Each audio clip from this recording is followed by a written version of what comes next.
When's the first time you said "get her done"? Oh, man, on stage in about 1989 when I was doing a cable installer bit on stage. And then I started calling a radio station in Tampa Bay. And I would sign off with "get her done." All right, boys, whatever you got to do, let's just get her done. Yeah. Get her done. Yeah, get her done. Whatever it is, give 100% and get her done. You know, it was funny. I'd say it all different ways. It just got popular. Then I copyrighted it, got some T-shirts and copyrighted it because everybody was saying it. That has to be like the most popular saying in I knew the it was world. going to do well nationally because locally in Florida, you know, I started saying it on that radio station in 91. I ran for president. My motto was "Hootie Hoo" in 92. And we sold "Get Her Done" T-shirts.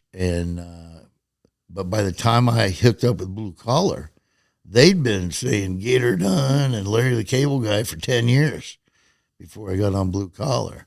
So I knew it was going to have some staying power nationally because it was still going strong in Florida for 10 years.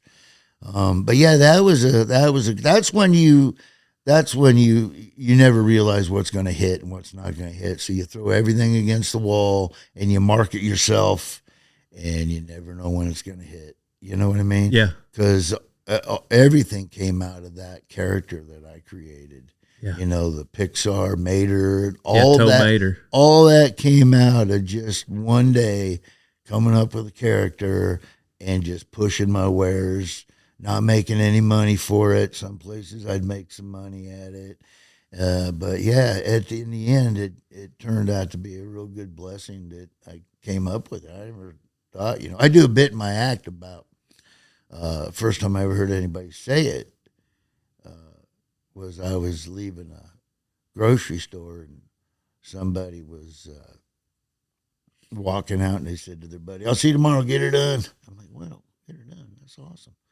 And then the guy yells back, "All right, get her done." And I go, "Hey, wait, that's what I say." And I told the guy, I go, "Where'd you hear that "get her done" at? That's hilarious." He goes, "Oh, this guy on the radio station, local radio station there. He signs up. His name's Larry the Cable Guy. He always goes, "Get her done." He does these social commentaries. It's hilarious. I go, "That's me." I'm Larry. I was all proud of it. I go, "That's me. I'm Larry the Cable Guy." He goes, "Get out, shut up." Yeah, no way. I go, "No, I swear I'm Larry the Cable Guy." He goes, "Let me hear you say 'get her done.'" I went, "Get her done." He goes, "That ain't even close to how he does it." I'm like, "All right then." So that's when I went out and got a copyright because I'm like, "Well, man, people are starting to do it and the whole thing." So that was a smart move right there. Yeah. But yeah, that's been going on a long time. And I'll tell you how a lot of people wonder how I started doing it on stage.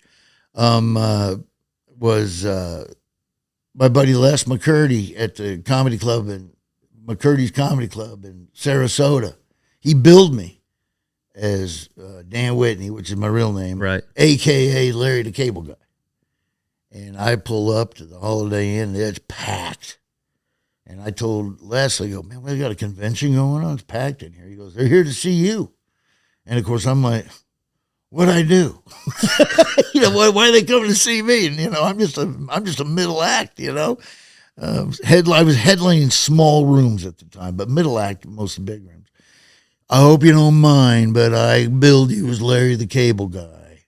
And I go, "Oh man," I was mad. I was Really? like, "Les, man, my act is nothing like Larry the Cable Guy. He's political. I don't get political. You know, I'm all one-liner goofy jokes, you know." He goes, "Well, I sold out in like 17 minutes, 2 shows. So he sold 700 tickets. I'm like, "Really?" So I went up, he introduced me, and I went up, and man, 5 minutes in, there's big, "Get her done." You know, "Larry, we love Larry." You know, so I didn't have any jokes written for Larry because it was all this. It was all, "What the hell is this, Rushy?" You know, I'm madder than,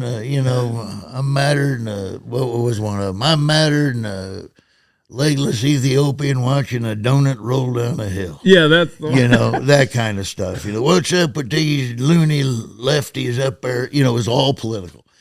So I dipped down into the character. And I took my jokes slowed them down, and did them as Larry. And I got done with the show, and I'm signing autographs, and I'm taking pictures, and I'm going, man, this is insane. And then he came up and he goes, you ever thought about doing your whole show? Just Larry the Cable Guy. I said, no. He goes, well, can you do that for 45 minutes? I said, less. You know me and my buddy. I talk like a redneck all day long. That ain't hard for me to do. You know? Yeah. You should try it. I said, all right, I'm going to go change. So, you know. This is between shows. Yeah, between shows. I said, I'm going to go change. I'll do the last show and take my name off of there. Just put Larry the Cable Guy. And so a lot of people think I grew up in an apartment somewhere and came up with this redneck. I didn't. I grew up in Nebraska, you know, on a farm, you know, raising pigs. And so I know the lifestyle. Yeah. I know the whole thing. You know, I went to college in Georgia. Everybody had an accent. So, and I was living in Florida. I picked that up in a second. So yeah. I went and to let you know I wasn't faking it. I put on exactly what I drove over in. I drove over in a 1986 Trans Am with T-tops with a big blue bird I just had painted on the hood. Yeah. And pair of lace-up ropers, jeans, a sleeveless Nebraska T-shirt, and a NASCAR hat. That's what I drove over in. And he introduced me as Larry the Cable Guy for the first time and went up and slayed it. Yeah. And just took my jokes and just slowed them down. Right. You know. And so I got done and a light bulb went off. And I go, man, I'm only on one radio station. And this is what happened if I could get on more radio stations. So that's how I did it. I just started. I would go into these comedy clubs that I already had booked, and they'd heard of it. They'd heard of me before. So they go, hey, they'd always go, hey, what's this deal you're doing on a radio station? This is Larry the Cable Guy. And I'd tell them, and they go, boy, we'd love to have that on here, but they don't pay no money here. So I say, you ain't got to pay me nothing. They go, what do you mean we ain't got to pay you? Because here's what I learned about morning radio. They all can use 3.5 minutes of something funny that they ain't got to do nothing. You know what I mean? As long as they don't got to work and come up with it, they'll play it if it's funny. Yeah. And so I said, you ain't got to pay me. You ain't got to pay you? What do you mean? I said, nah, I tell you what. I'll do it for you. I'll do it for you whatever day you want. I'll call in and do it, and I'll I'll do like a national type story, and I'll do it. You ain't going to pay me, but I guarantee you in 2 months, you'll be able to get a sponsor for it, and you'll be able to pay me something out of it. Whatever you want to pay me is fine. All I ask is that when I come to the comedy club, make it a radio station deal and promote I'm coming to the club. Dang. Well, yeah, we can do that. All right. So there you go. A week later, hey, we got the guy named Larry the Cable Guy is calling up. He does these commentaries. He lives over it. And they made like I was there, you know. What's up, boys? Hey, what the hell is this, Rush? You know, and then I would go into it.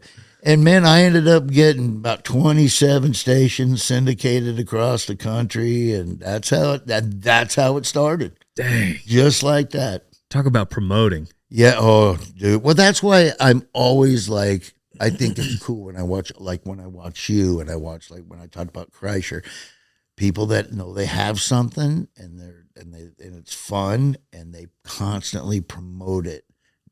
You know, yeah, that's what it takes. Constant promotion. And that's what I did. Just constant promotion. And that one little deal that I came up with turned into the Blue Collar Comedy Tour, turned into a huge tour for 4 or 5 years. You know, I did arenas for like 10 years. Yeah. At least 8 years, 8, 9, 10 years. I'm doing an arena next year. And then it led to Pixar. It led to the coolest freaking Pixar cartoon character. Yeah. All from that one little idea that I kept pushing and pushing. And finally, thank God, it started to work. So that's why I always tell people that I see promote, man. I always want to congratulate and say good job because that's what it takes. Yeah.